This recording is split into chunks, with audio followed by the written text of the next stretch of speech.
Hi everyone, welcome back to my channel. Today I'm making a purse out of this material on here. So yeah, let's get straight to it.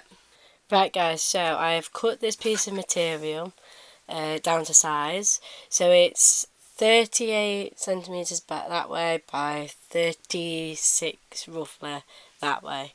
So I've been using this little cutter, so you just slide it up and then cut to cut the straight lines. So as you can see, this is my new setup. So it's in my bedroom.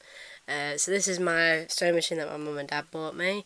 This little mat that it's on is what my grandma made me. I absolutely love it. As you can tell, it's got like Harry Potter on it and other bits and pieces to do with Harry Potter in different colours. So let's get started. Okay, so this is what I've just made. So we've got one little pocket there and one little pocket there. So now we're going to do a little buttonhole and put a button on, and then it'll be done.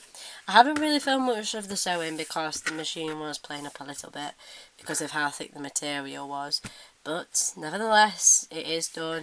Okay everyone, so this is the final product. So we've got some Velcro on, so if we fold it over like that, it fastens absolutely lovely like so, and then obviously just pull it apart. So if you enjoyed that today, give us a like, subscribe, comment down below. I'm going to leave a link in the description to my Instagram page and my Facebook page, so that's DLW Crafting. If you want to ask me any questions, drop them down in the comments. If not, I'll see you in the next video.